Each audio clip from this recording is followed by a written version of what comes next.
Hello there, my ninja brothers. Today we have Bloons Tower Defense 5, one of the new maps here, which is an expert map?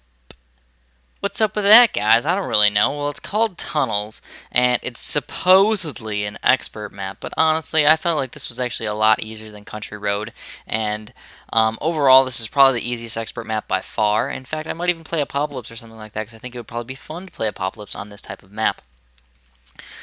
So overall, I really can't complain too much about the map because it is a new map, and we got 3 new maps, which we've basically got no updates on BTD5. So of course, if they messed up the difficulty levels on all 3 of these maps, I'm not one to complain. I still think new stuff to play with is always a good thing.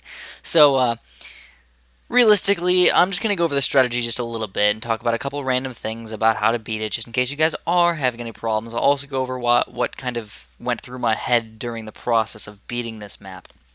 So first things first, I actually went and I got a couple dart monkeys, and I actually went kind of heavy dart monkeys. Normally, I don't go too crazy with my dart monkeys. I tend to switch around and get some boomerangs and get some other stuff like that. Um, but this game, no, I was like, screw it, man. We got a straightaway path, and we don't really have that amazing of a boomerang spot or anything. There's no real curve spots, so I figured, hey, why not 0-3 dart monkey? Let's do it. So what I did was I went with a 0-3 dart monkey.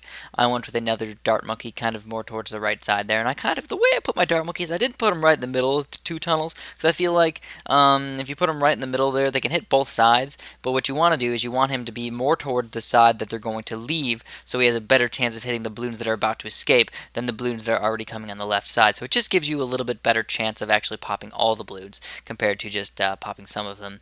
Or I don't know. I guess just that's what I like to do. And maybe you guys don't have to do that. You don't really have to. It's just one of those additive features to make yourself just a little bit better. And that's what everybody wants to do. They just want to become a little bit better. Because I think by now, anybody who's played BTD5 for quite a while has realized that the game gets really easy after a little while. I'm usually one of those people that I pick up on the game really nice and fast. I can get it going, you know? First day I pick it up, I can probably ace most of the maps on Hard No Lives Lost, at least some of the beginner maps, and then move on and slowly get Hard No Lives Lost in some of those maps. But then, on the other hand, I don't think I'm the best player ever once I've been playing for like 4 years. Like, there's people who are better than me at BTD5. People keep saying, oh, Chris, you're the best BTD5 player ever. No, I'm not. I'm pretty good, but I'm not the best player ever. In battles and stuff like that. I picked it up and I was pretty good, but I'm still not the best player ever, as you guys can probably plainly see. I still lose games and stuff like that. So I went with actually a sniper. I went with a 1-0 sniper. Why did I do that? Well, I felt like my 0-3 dart monkey was actually missing quite a bit of the strong balloons because they were too fast for him. You just couldn't see him. He's popping all the lower level balloons really easily, but not quite for the stronger balloons. So I decided to get the sniper just for popping those random balloons that try and get through. Also, for whatever reason, the only real problem was the regrow balloons. The regrow balloons really did regrow quite crazily in those tunnels.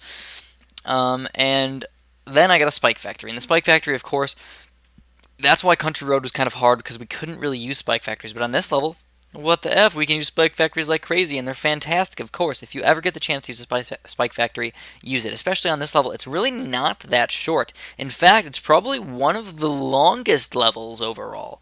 It seems kind of weird. It doesn't look that much because there's not that much actual map that you can see, but all those tunnels just give you more time. And sometimes with the spike factors and stuff like that, all you need is more time and it gives you more popping power. So those tunnels, you might not realize it, but once you Z level 46, you'll realize how high those tunnels go and how low those tunnels go.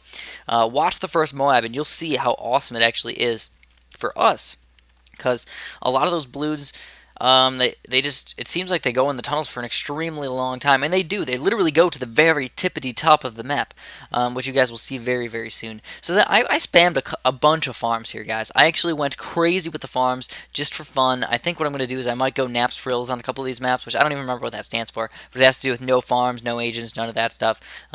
Basically nothing to help you out. You just can only use towers and beat these maps, and it's actually kind of fun to do that every once in a while, so I might test that out and see what happens. I tried the dart monkeys in these spots, getting like a 2-3 dart monkey in all those spots, and actually was not as effective as I thought it would be. In fact, just keep them 0-3 if you're going to get dart monkeys right there, unless you're using them for camo detection, which I kind of used them for. So that's why I did that. I was trying to do camo detection, but it really didn't work out that fantastic. So 3, 6, 7 farms. Whoa, I'm going hardcore. And in fact, I'm still going farms on level 45. Why am I doing this? I just thought it was going to be fun.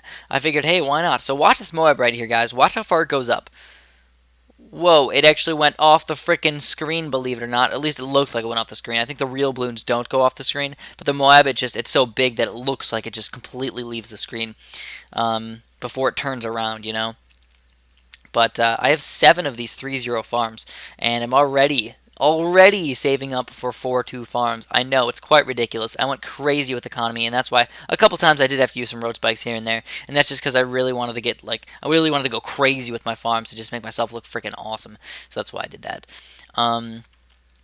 Beyond that, if I wanted to, I could probably really easily not use any road spikes and just go a little bit less farms, of course. I think that makes sense to most of you guys who are pretty skillful and understand the game pretty well, that if you don't go too many farms, if you just get 1 or 2 in the beginning game, that's really all you need for late game, and you don't even have to build any road spikes. You can just go with a couple, 2, 3 boomerangs, and Monkey Village, 0-2 Monkey Village right around it. Then spam Moab Maulers, that's really all you need to do. Maybe a Super Monkey or something like that, and you'll be totally fine. So one thing that I've realized is people really don't like when I go Monkey Temples for the late game, and the reason why they don't like that is because after level like 70, or if I get the Monkey Temple by like 73 or something, after that, it's just boring because your Monkey Temple just owns literally everything, no problems whatsoever. So I decided, hey, why do I want to do that when I can build some cool towers? I'll show you guys some good defenses that don't include Monkey Temples. So, of course, a bunch of Moab Maulers, and then I think what you should do is, at a reasonable amount of time, probably before 78 for sure, but I usually get it right around 60 or so, right around there. I like to get a Spectre. I like to get, of course, a Super Monkey, but then also a Spectre. And the Spectre, the reason why the Spectre is so freaking amazing is because he will pop every single balloon that ever comes out. Every single regular balloon that is not Moab class balloon. There's no way any amount of ceramics will ever get through a Spectre. And the cool thing about that is that a Spectre is unstoppable for balloon popping power. That being said, if you can pop all the Moabs using things that are all very, very good versus Moab, you don't need any other popping power. You don't need a 4-2 cannon. You don't need a 0-3, or I mean like a Arctic Wind, like a 3-2 Ice Tower or anything like that. You don't need any of that if you have the Spectre. And he's also camo detection too. So that's why I usually go with the Spectre somewhere near the late game here, because he's just infinite amount of popping power. You never have to worry about level 78, 63, a couple of those other weird levels where you get like camo regrow balloons, like 82 I think it is, or maybe 83. I think it's 82 or 81 maybe. Camo regrow is like intermixed with all the BFBs and stuff, and those can be somewhat difficult levels if you don't have a lot of economy, of course, and especially those expert levels. This isn't really an expert level, as I tried to explain to you guys a little bit earlier. But just as a quick heads up, do I like this map? I mean, I wouldn't rate it. I wouldn't rate it that great. It was interesting, but just that difficulty thing was just too much for me.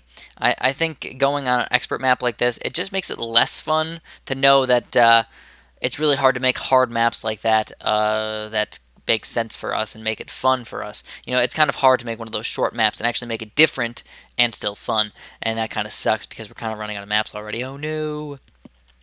So yes, also I got a bunch of spike factories. What the heck's up with those spike factories? So those spike factories are actually cheaper. They're Moab Shredder spike factories, also with the 2-4 upgrade. So that is the little ability thing, the Spike Storm, that shoots out spikes everywhere. Yes. So I shoot spikes out everywhere if I ever need to, which I barely ever do, except at the very end here you guys will see the awesomeness of using all those spike storms all at once. The entire map, wherever there is map to be seen, will turn red. And it kind of looks cool, actually. I kind of liked it, so hopefully you guys will like it as well. You probably only see it for a second since this video is, of course, sped up 2.5 times. And then I decided to make the super circle of death right there. Look at those specters. They're like perfectly aligned for like right circling around each other. And just complete ownage for all balloons that do come out. Also, specters are pretty good versus Moabs as well. So just keep that in mind. Specters are a good way to go on most levels. A couple levels, not really so much. But most levels, yes, they are, including this level. So here we go, guys. We're coming up to the end here. Hopefully you guys enjoyed. If you did, please press like. I always appreciate likes. Oh my god. Explosion! Thanks for watching and have a great day.